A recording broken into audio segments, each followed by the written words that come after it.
네, 출애굽기 10장 1절부터 보겠습니다. 이제 여덟 번째 재앙이 시작이 되는데요. 또 한번 자세히 보겠습니다. 모세에게 하나님께서 이르시되 바로에게로 들어가라. 내가 그의 마음과 그의 신하들의 마음을 완강하게 함은 나의 표징을 그들 중에 보이기 위함이며.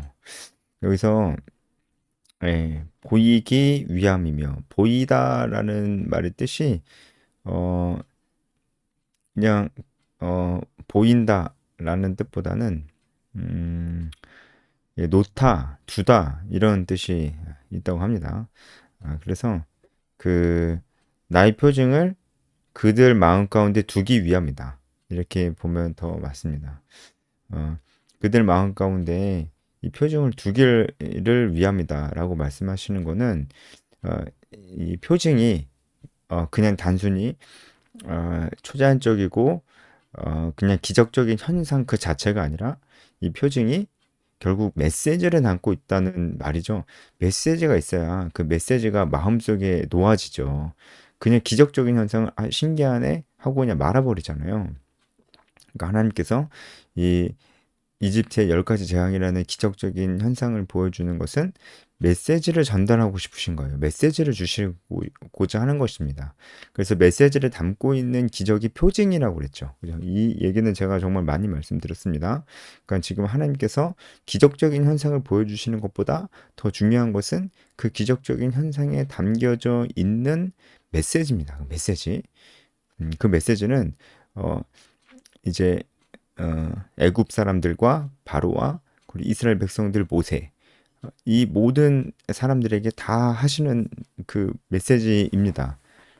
이 사람들에게 하신 공통적인 메시지는 오직 하나님만이 유일하신 여호와 하나님이시다. 이 세상에 다른 신은 없다. 하나님만 계시다. 그 하나님은 그리고 온 천지 만물을 만드신 하나님이시다. 네, 이 메시지를 애굽 사람들 바로 그리고 이스라엘 백성들 모세에게 다 전달해 주고자 하는 것이죠. 하지만 이스라엘 백성들에게는 하나님께서 더 특별하게 전달해 주고자 하시는 것이 있습니다. 이것은 뭐냐면 바로 아브라함에게 주셨던 언약의 말씀이죠. 그래서 이집트 10가지 재앙을 우리가 묵상할 때 절대로 잊지 말아야 될 것이 바로 하나님께서 아브라함 때부터 하셨던 그 언약의 말씀을 절대 잊지 않아야 된다. 우리는 그것을 꼭 기억을 하면서 그것을 우리 생각의 저변에 깔고 그리고 이 이집트 10가지 재앙을 이 말씀을 묵상을 해야 된다라고 저번에 말씀을 드렸습니다. 그러니까 이 언약의 말씀을 이스라엘 백성들에게 에, 기억나게 하시려고 하는 거예요. 혹은 그 언약의 말씀이 진짜로 이루어지는 말씀이다. 뭐 이스라엘 백성들이 뭐 거의 다 잊어버린 것 같은데 하나님이 아브라함에게 주시고 또 요셉도 기억하고 있었죠. 아브라함의 언약의 말씀을 기억하고 있었기 때문에 요셉이 자기의 유고를 가나안 땅에 갈 때 가지고 가달라고 이렇게 유언을 했잖아요. 근데 지금 한 400년 가까이 흐르면서 이스라엘 백성들 다 까먹은 겁니다. 하나님의 말씀을 중요하게 여기지 않는 그 결과입니다. 다 하나님을 경외하지 않는 거죠. 이스라엘 백성들은 하나님을 경외하지 않는 겁니다. 하나님을 경외하지 않음으로 인해서 다 까먹은 겁니다. 우리도 하나님의 말씀을 경외하지 않으면 하나님의 말씀을 경외한다는 게 제가 뭐라 그랬어요? 하나님 말씀을 경외한다는 것은 그것을 아주 중요하게 여기는 것입니다. 중요하게 여기는 것. 예. 그런데 가장 중요하게 여기는 것. 그게 경외하는 것이죠. 그냥 무서워한다는 뜻이 아니에요. 예, 경외한다는 것은 이렇게 쉽게 제가 아주 간단하고 명료하게 표현하는 음, 것입니다. 경외한다는 것은 중요하게 여긴다는 것입니다. 만약에 이스라엘 백성들이 하나님을 경외하고 말씀을 중요하게 여겼다면 아브라함에게 주셨던 그 언약의 말씀은 어렵지도 않고 너무나 간단하고 너무나 분명한 그 말씀을 잊어버렸을까요? 그럴 리가 없죠. 그죠? 경외하지 않았기 때문에 다 잊어버리고 있는 겁니다. 근데 혹시 이스라엘 백성들 가운데 그것을 기억하고 있다고 할지라도 거의 믿지 않는 겁니다. 그런 일이 일어날 것이라고 거의 믿지 않고 그냥 애굽에서 그냥 종으로서 그냥 눌러 살 생각을 하고 있는 거죠. 그 이스라엘 백성들에게 하나님께서 주시려고 하는 메시지가 분명히 있는 겁니다. 그러니까 여기 1절에 그들 중에 보이기 위함이다라고 할 때 이거는 그냥 바로에게만 보이겠다 그런 말씀이 아닌 거예요. 바로와 애굽 사람들에게도 보이기 위함입니다. 왜냐면 그렇게 보여주셨을 때 바로가 그리고 애굽 사람들이 완강함으로 그것을 다 거절함으로 그들이 결국은 자신의 죄를 입증해 보이는 것이기 때문에 그들이 그 심판에 대한 핑계 댈 게 없는 거잖아요. 그렇죠?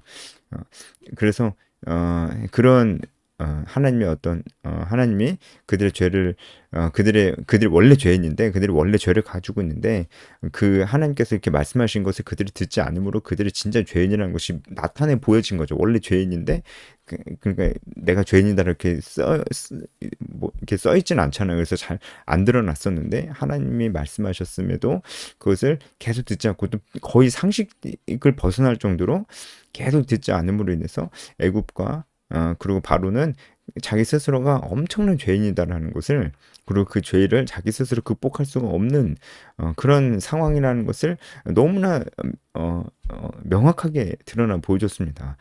그래서 하나님께서 이제 애굽 사람들과 그리고 바로에게 하나님은 여호와 하나님이시라는 것을 분명하게 보여주시는 겁니다. 그래야 그들의 죄가 드러날 테니까요. 근데 이스라엘 백성들과 모세에게 하나님께서 이 많은 표징들을 보여주시는 것도 있습니다. 물론 모세와 그리고 이스라엘 백성들에게 그들에게도 동일하게 하나님만 유일하신 하나님이시라는 것을 보여주는 거기도 하지만 그들에게 조금 더 특별한 메시지를 더 주신다고요. 그 메시지가 바로 아브라함의 언약입니다. 언약 너네 다 까먹었지? 이 언약의 말씀 이거 기억해라고. 그리고 기억만 해나지 말고 이거 믿으라고. 이 일이 반드시 일어난다고. 보라고. 이 10가지 재앙들이 다 일어난다고. 이것을 보면서도 내가 누군지 모르겠니? 그 언약을 반드시 성취한다니까. 이 일들은 반드시 일어날 거라니까. 그리고 내가 누군지 모르겠니? 내가 이 온 우주를 지은 전능한 여호와 하나님이야. 내가 너희들 내 백성 삼을 거야. 내가 너희들을 가나안으로 인도할 거야. 이거 모르겠니? 이런 메시지를 이 기적이라는 이런 초자연적인 현상에 담아서 지금 이스라엘 백성들 마음속에 두려고 하시는 거예요. 이스라엘 백성들 모르고 있으니까. 그리고 모세의 마음속에도 더 두려고 하시는 거죠. 모세는 맨 처음엔 겁났지만 순종함으로써 하나님께서 주시는 이 메시지가 아브라함 언약과 그 언약에 대한 확신, 이 메시지가 모세의 마음속에 가득 찼습니다. 그래서 점점 더 모세가 담대해지고 또 여러분 발견하게 되는 것이 모세가 굉장히 지혜로워지는 것을 여러분 볼 수가 있을 거예요. 순종한 사람이 이렇게 변합니다. 순종했을 때 이렇게 성장합니다. 그래서 여기서 하나님께서 그들 중에 보이기 위함이며 할 때 이 그들은 이 모든 애굽 사람들 바로 그리고 모세 이스라엘 백성들 다 포함한다라고 우리가 볼 수가 있는 것입니다. 여러분 이제 제가 1절을 좀 길게 설명했는데 이게 중요해서 그렇습니다. 그래서 3절을 보면은 모세와 아론이 바로에게 들어가서 그에게 이르되 히브리 사람의 하나님 여호와께서 말씀하시기를 내가 어느 때까지 내 앞에서 겸비하지 아니하겠느냐 내 백성을 보내라 그들이 나를 섬길 것이라. 바로에게 말씀하시는 거죠. 내가 어느 때까지 내 앞에 겸비하지 아니하겠느냐 이렇게 말씀하시는데 겸비하다라는 것이 우리가 그냥 딱 들었을 때 무슨 뜻인지 잘 이해가 안 가죠. 이렇게 보시면 됩니다. 이게 겸비하다라는 이 말이 히브리어로 고통을 가하다 이런 뜻이에요. 근데 이제 이게 스스로 괴롭게 하다라는 뜻입니다. 이제 그 시제가 그래요. 그래서 스스로 괴롭게 하다는 뜻이에요. 그러니까 한글 성경하고는 뉘앙스가 많이 다르죠. 그러니까 내가 어느 때까지 내 앞에 스스로 괴롭게 하지 아니하겠느냐 이렇게 말씀하신 겁니다. 이게 무슨 뜻일까요? 이게 한마디로 너가 내 앞에서 언제까지 순종하지 아니하겠느냐 이렇게 말씀하십니다. 순종이다 순종. 겸비보다는 순종이라고 여러분 이해하시면 더 좋을 것 같아요. 왜 스스로 괴롭게 하는 게 순종이 되냐라고 하냐면 지금 바로가 하나님 말씀에 순종하면 이스라엘 백성들 다 보내야 되잖아요. 그러면은 그게 바로에겐 괴로운 일이거든요.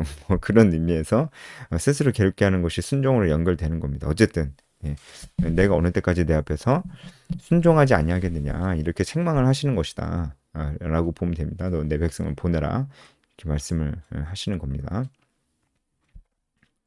내가 만약 내 백성 보내기를 거절하면 내일 내가 메뚜기를 내 경내에 들어가게 하리라. 메뚜기 재앙 이제 예언하시죠. 그런데 여기서도 특이한 게 있어요.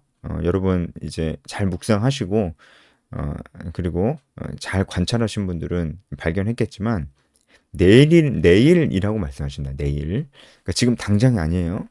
내일부터 메뚜기 재앙이 일어날 것이다. 이렇게 말씀을 하십니다. 왜 그러셨을까? 왜 지금 당장이 아닐까요? 바로는 지금 당장 거절할 텐데 왜 지금 당장이 아닐까요? 내일까지 하나님께서 기회를 주시는 겁니다. 회개할 기회를 주시는 겁니다. 순종할 수 있는 기회를 주시는 겁니다. 물론 바로가 그것을 거절하죠. 그렇게 함으로써 바로는 자기가 죄인임을 자기 안에 죄가 있음을 더욱더 분명하게 나타내 보여주고 있는 것입니다. 메뚜기 재앙에 대해서 이제 그 말씀을 하십니다. 이 메뚜기는 사막 메뚜기라고 합니다. 사막 메뚜기. 그래서 어, 실제로 이런 사막 메뚜기가 있고 기동성이 아주 뛰어나고 엄청난 피해를 주는 그런 메뚜기라고 합니다. 그래서 어, 그 많은 수가 떼를 지어서 날아다니고 무려 3일 동안 쉬지 않고 날 수 있대요. 그리고 2,000km 정도로 날아갈 수 있다고 합니다. 뭐 새도 아니고 메뚜기가 엄청나네요. 뭐 새네요, 새요 거의 그죠? 이런 무시무시한 메뚜기입니다. 이 메뚜기가 애굽 땅을 뒤덮을 거라 이렇게 말씀하시는 것이죠. 5절에 메뚜기가 지면을 덮어서 사람이 땅을 볼 수 없을 정도로 지면을 덮을 것이다. 메뚜기가 내게 남은 그것 곧 우박을 멸하고 남은 것들 어, 남은 게 있었죠. 네, 그것을 먹으며 너희를 위하여 들에서 자라는 모든 나무를 먹을 것이다. 그래서 들에서 자라는 나무들 이거는 이제 나무 줄기나 열매, 뭐 이런 나무에서 나는 것들도 다 먹어치울 것이라는 거죠. 그러니까 땅 위에 소산들을 모두 다 먹어치워 버릴 것이라는 거죠. 나중에 이제 바로의 신하들이 바로에게 와서 우리 망했다 이렇게 얘기하는데 그게 맞는 말이죠. 그렇죠? 먹을 게 하나도 남아있지 않는 상태. 그리고 가축들도 다 죽었잖아요. 가축들도 죽고 그런 상태. 어, 그리고 굉장히 이제 사람들도 어, 굉장히 이제 그 질병으로 인해서 굉장히 괴로웠었잖아요. 이런 상태에서 거의 애굽이 망하게 된 것이 아니냐. 그런 상황인 거죠. 애굽이 거의 망하게 되었다라는 신하들의 말이 맞아요. 그게 객관적인 말일 텐데 그것도 바로에게는 들리지가 않는 겁니다. 이 죄에 빠진 인간이라는 게 그래요. 죄에 빠진 인간이 상식적인 생각을 잘 못합니다. 상식적인 생각을 잘 못하고 자기가 어떻게든 하나님 말씀에 순종하지 않고 다른 방법으로 자기가 자기의 지혜와 지식을 총동원해서 다른 방법이 있을 거라고 생각하지만 그것이 다 어리석은 생각이에요. 마치 지금 바로가 현실을 바라보지 못하고 여전히 이스라엘 백성들을 내보내지 않으려고 하는 그 어리석음처럼 인간의 죄성이라는 것이 결국 하나님께 순종하지 않으려고 자기 지혜와 지식을 총동원해서 어떻게든 불순종하려고 하는 것입니다. 그것이 굉장히 어리석음에도 불구하고 말이죠. 지금 바로의 이 고집이 얼마나 어리석습니까? 그렇죠? 지금 가축도 죽고 이제 땅의 모든 소산이 다 메뚜기랑 우박 때문에 다 없어졌는데 노예만 있어서 뭐해요? 아니 먹을 게 당장 없는데 노예만 있어서 뭐 하냐고요. 그런데도 바로는 어떻게든 내보내지 않으려고 하는 것이 이 죄에 빠진 인간이 얼마나 어리석은지 여러분 이 바로 보면서 아, 예, 안 믿는 사람들 참 어리석다. 안 믿는 사람들이 이 죄인들이 정말 이렇게 어리석고 우리가 복음을 전해도 믿지도 않고 정말 죄인이 어리석을 수밖에 없다. 여러분 이렇게 묵상하는 것도 밖에 묵상하시는 건데요. 이 바로의 모습을 보면서 반드시 우리의 모습도 봐야 됩니다. 우리도 죄에 빠지면은 예수님 믿기 전에 그 죄인의 모습 그대로 나오고요. 그 어리석음이 우리 안에서 그대로 나온다고요. 이 어리석음이 순종하기 싫어서 정말로 어리석어지는 모습들이 크리스찬이 믿음에서 미끄러져서 이 세상 것을 붙들고 자기 지혜와 지식을 더 의지하면 더 추해집니다. 크리스찬이 더 추해져요. 우리는 그런 모습, 바로와 같은 모습이 될 수 있다는 것을 늘 생각해 봐야 됩니다. 순종해야 됩니다. 결국 순종을 해야 됩니다. 우리 겸비해야 됩니다. 순종하는 것이 하나님께서 원하시는 것입니다. 바로처럼 어리석어지지 않으려면 그렇게 해야 됩니다. 그래서 6절에도 말씀해 주셨고 6절에도 보면 내 집들과 내 모든 신하의 집들과 모든 애굽 사람 집들에 가득하겠다. 이것은 사실 일반적으로 메뚜기가 보이는 그런 어떤 모습은 아니에요. 메뚜기는 뭐 집에 막 들어가거나 그러진 않는데 이건 초자연적으로 하나님께서 메뚜기를 통해서 더 큰 재앙을 내리시는 거죠. 7절 보면 바로의 신하들이 그에게 말하되 어느 때까지 이 사람이 우리의 함정이 되리까. 그래서 함정이 되리까 올무라고 하기도 합니다. 그래서 이것을 다시 이제 원어적으로 번역을 하면은 우리가 언제까지 모세의 올무에 빠져서 멸망에 가야 합니까? 그 얘기입니다. 그 사람들을 보내서 그들의 하나님 여호와를 섬기게 하소서. 왕은 아직도 애굽이 망한 줄 알지 못하시니까. 예, 진짜 거의 망했어요. 여러분 보셔도 알 수 있죠, 그죠? 8절 모세와 아론을 바로에게로 다시 데려오니 아, 여기서 데리고 온이라는 표현 썼잖아요. 그러니까 이것은 바로가 오라고 하기는 한 건데 지금 신하들의 어떤 그런 설득에 바로가 겨우겨우 이제 모세와 아론을 데리고 온 겁니다. 바로가 그들에게 이르되 가서 너희 하나님 여호와를 섬기라. 섬기라. 갈 자는 누구누구냐 이렇게 얘기하는 거죠. 여러분 벌써 그냥 이것만 봐도 바로가 지금 머리 쓰고 있는 거 여러분 다 아시겠죠? 다 보낼 생각이 없는 겁니다. 그래서 이 바로가 썼던 그 뭐랄까요? 바로가 생각해냈던 게 뭐냐면은 11절에 보면은 너희 장정만 가라. 이게 바로가 생각해낸 거예요. 남자들만 보내야 되겠다.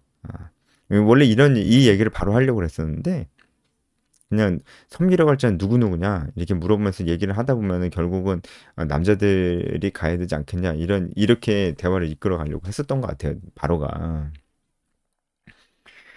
왜 바로가 이런 생각을 했냐면은 남자들이 가면 20세 이상의 성인 남자들이 가서 제사를 드리면 그게 또 이 당시에는 제사가 이제 남자들이 대표성을 띠니까 남자들이 이렇게 제사를 드렸거든요.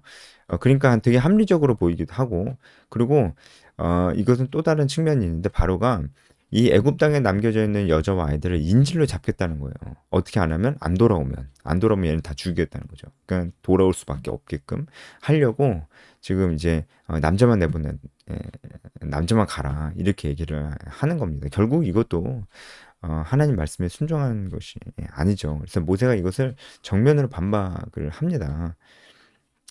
우리가 여호와 앞에 절기를 지킬 것이다 이렇게 얘기하죠. 사실 성경에 나오는 이제는 유월절 같은 그 절기들은 모세의 율법 하나님께서 모세에게 율법을 주신 이후에 이 절기들이 다 제정이 되었어요. 근데 지금은 이제 율법이 주어지기 전이죠. 그래서 이 절기가 정확히 뭐를 얘기하는 건지는 모릅니다. 하지만 분명한 것은 모세가 바로에게 남자만 가면 안 됩니다. 라는 얘기를 하려고 하는 거예요. 그것을 분명하게 얘기하고 있는 겁니다. 여러분, 모세가 이 바로의 계략에 다 넘어가지 않고 조금도 틈을 주지 않고 굉장히 지혜롭게 얘기하는 거 볼 수 있죠. 왠지 아세요? 모세가 담대하기 때문에 담대하면은 굉장히 지혜로워집니다.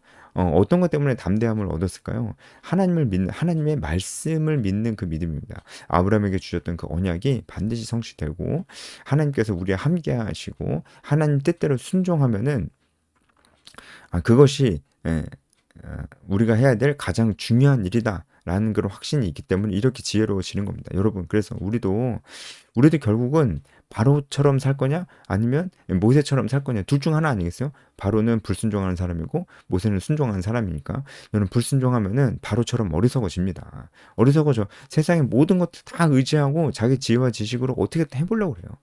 다 어리석은 겁니다. 그렇죠? 그런데 모세처럼 하나님께 순종하려고 하면은 정말 지혜로워집니다. 지금 뭐 구체적인 예시까지 다 들기에는 좀 어렵지만 실제로 그렇게 됩니다. 실제로도 현실적인 감각이나 현실적인 것들도 하나님께 순종할 때 우리는 정말 크리스찬이 그래서 영향력 있는 사람들 그래서 크리스찬이 하나님께 순종하는 크리스찬들은 하나님 말씀에 지상명령 진짜 복음을 전하고 진짜 제자를 삼으려고 영적 리더로서 일터에서 회사에서 가정에서 그렇게 살려고 하는 사람들은 진짜 여러분 정말 영향력 있어집니다. 이 영향력 있어지려면 어떻게 해야 돼요? 실력도 있어야 돼요. 관계도 좋아야 돼요. 그런 사람이 됩니다. 크리스찬은 그런 사람이에요.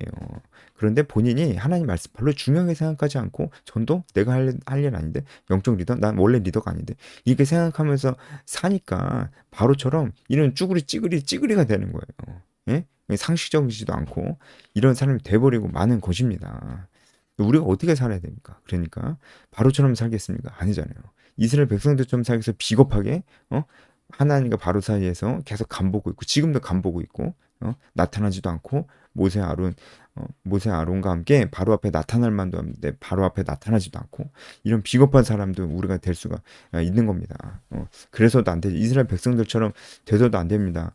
하나님께서 이스라엘 백성들에게도 지금 이 메시지를 강력하게 전달하고자 하는 거잖아요. 그런데 그냥 지주군듯이 가만히 있고 아무것도 하지 않고 그냥 나는 뭐 주일에 예배만 드리러 가면 되지 뭐 나 이 정도 봉사만 하면 되지 뭐 나 교사 정도 하잖아 나 성가대 찬양팀 정도만 하면 되지 뭐 이 정도 생각만 가지고 있고 일상의 삶 속에서는 어, 그가 가지고 있는 신앙이 그의 삶에 거의 영향을 미치지 않고 어, 조금도 헌신하려고 하지 않고 조금도 자기가 손해 보려고 하지 않고 자기는 원래 아이니까 나는 원래 사람들 만나는 거 낯을 많이 이런 말도 안 되는 핑계를 대면서 핑계를 대면서 교회에서 어떤 리더의 자리를 절대로 하지 않으려고 하는 그러면서 자기 조금 더 손해 보려 자기 시간은 오직 자기를 위해서만 쓰고 이제 그런 아주 이기적인 모습들은 지금 제가 이스라엘 백성들 얘기할 때마다 정말 어떻게 이럴 수가 있어요, 그렇죠?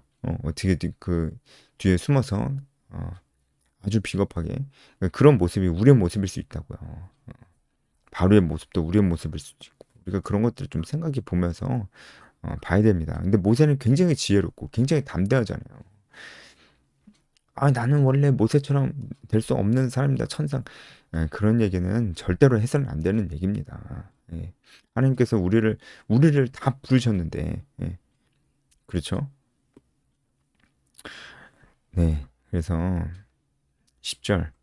바로가 그들에게 이르되 내가 너희와 너희 아이들을 보내면 여호와가 너희와 함께 함과 같으니라 보라 그것이 너희에게는 나쁜 것이니라. 지금 이게 지금 무슨 말인지 잘 모르겠죠. 내가 너희와 너희 어린 아이들을 보내면 여호와가 너희와 함께 함과 같으니라. 여호와가 너희와 함께 함과 같으니라. 이거 비꼬면서 얘기하는 거예요. 비꼬면서 얘기하는 겁니다. 어떻게 비꼬는 거냐면 어, 어, 내가 너희와 너희 어린 아이들을 보낼 리가 없다. 이런 얘기입니다. 하여튼 어, 보낼 리가 없다. 하여튼 그런 얘기예요. 어, 보라, 어, 보라, 그것이 너희에게서 나쁜 것이니라. 이것도 무슨 말이냐면, 야 한번 너네들이 지금 뭘 요구하고 있는지 한번 봐봐라 이런 얘기예요. 그것이 너희에게 나쁜 것이니라. 이건 뭐냐면은 이거는 저 원어로 보면 조금 이제 의미가 조금 다른데 나쁜 것이 너희 얼굴에 다 드러나 있다라는 뜻입니다. 얼굴이란 말이 쓰여요. 얼굴이란 말 쓰여요. 원어로 보면은 그러니까 제가 다시 10절 후반부 다시 제가 좀 쉽게 해설을 해드리면 야 너네 스스로 한번 봐봐라. 너네가 얼마나 나쁜 생각을 하고 있는지 너네 얼굴에 다 드러나고 있다. 그러니까 어, 내가 너희들 아이들까지 보내겠냐? 그럴 리가 없다. 그런 얘기를 하고 있는 겁니다. 11절 그렇게 하지 말고 장정만 가라.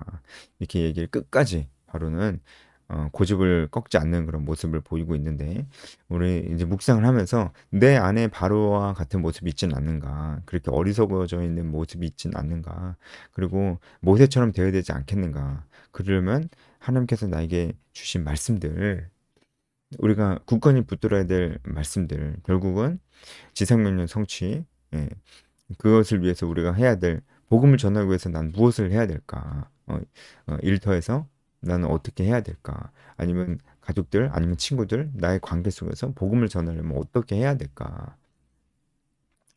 이런 것들을 우리가 생각해보고 모세처럼 우리가 담대한 자가, 지혜로운 자가 되어야 되겠다라는 어떻게 하면 그렇게 할 수 있을까? 어떤 부분을 순정해야 될까? 여러분 그렇게 묵상하면 좋을 것 같습니다. 여기까지 하겠습니다.